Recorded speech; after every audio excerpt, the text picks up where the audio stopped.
আলাইকুম রহমতুল্লাহ। যদি কোনো প্রাণী বেঁচে থাকতে চায়, সেটা মানুষ হোক, গরু ছাগল হোক, হাঁস মুরগি হোক, তার অবশ্যই প্রধান চাহিদা হচ্ছে তার খাদ্য নির্বাচন করতে হবে। ঠিক তেমন এখানে বিশেষ করে আমি আজকে নিয়ে আসলাম এখানে কতগুলো হচ্ছে যে জার্মান হোয়াইট ঘাস এবং হচ্ছে যে কতগুলো ন্যাচারাল আমি দেখা আপনাদেরকে দেখেন। এগুলো হচ্ছে কিছুক্ষণ আগে কাটলাম আমরা, এবং এখানে দেখায় আমি আপনাদেরকে একটু দেখাই। দেখেন এই যে এখানে এটা হচ্ছে আপনার দেখেন, এটা হচ্ছে আপনার হচ্ছে যে জার্মান হোয়াইট। এর পাশাপাশি দেখেন এই যে কত সুন্দর, দেখেন এই যে এটা হচ্ছে আপনার হচ্ছে যে একটা প্রাকৃতিকভাবে জন্মানো। এটা আসলে খুব সুস্বাদু।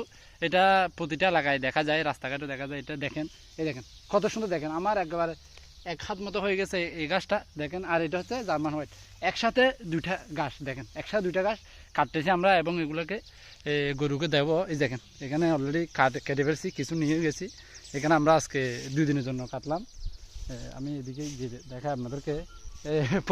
আসলে প্রতিটা মানুষ সে একটা আইটেম দিয়ে ভাত খায়, কিন্তু যারা বড় লোক তারা আসলে 2-3টা আইটেম তাদের দরকার হয়। হ্যাঁ, এখানে দেখেন মজার ব্যাপার হচ্ছে যে হ্যাঁ, আমার গরুগুলোর জন্য আমি এখানে 2টা আইটেম একেবারে দেখেন।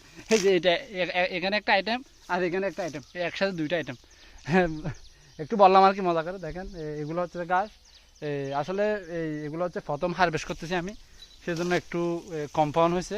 কিন্তু আমার অন্য জায়গায় জমি আছে। দেখেন মাশাআল্লাহ, দেখেন এই গাছগুলো একটু দেখেন। এই যে দেখেন একেবারে দেখেন, এই যে কত সুন্দর, দেখেন এই যে। আর এগুলো হচ্ছে জার্মান হোয়াইট, দেখেন মাশাআল্লাহ কত সুন্দর। দেখেন এই যে এখান থেকে একবারও কাটি নাই, আমি এবার প্রথম কাটতেছি। আমি একটু উপরে নিয়ে দেখাই আপনাদেরকে গাছগুলো ফলন কেমন হয়েছে। যদিও এখানে আসলে আমার পর্যাপ্ত পরিমাণ গাছ থাকার কারণে গাছ কাটতে পারতেছি না। ওইদিকেও আমার বাসার ওইদিকেও প্রায় 1.5 মতো আছে, এখানেও 1 মতো হবে আমার আলহামদুলিল্লাহ।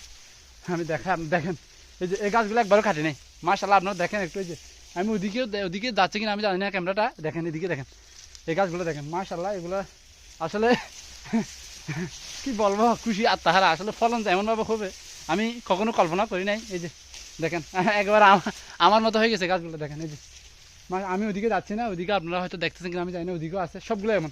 দেখেন কত সুন্দর, দেখেন গাছগুলো একটু দেখেন আপনারা। এই দেখেন কত, দেখেন একেবারে সতেজ। এরকম গাছ আসলে আমার মনে হয় না আর হবে। আমি এর আগেও অনেক গাছ রোপণ করছি, কিন্তু এমন ফলন আমি পাই নাই। দেখেন এই যে এই গাছগুলো আসলে খুবই সুন্দর। এবং এই দেখেন আমি দেখাচ্ছি বাবা, দেখেন কত সুন্দর, দেখেন এই যে এরকম কুশলের মতো একেবারে মোটা। দেখেন এগুলো ভিতরে খুব রস, এই রসগুলো প্রোটিন।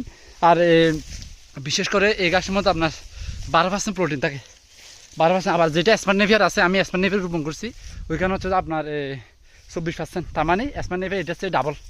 এই যে ওইদিকে আছে, কিন্তু আমার আলহামদুলিল্লাহ এগুলো দিয়ে আমার মিনিমাম আশা করা যাচ্ছে আপনার 1 সপ্তাহ 15 দিন মতো চলে যাবে।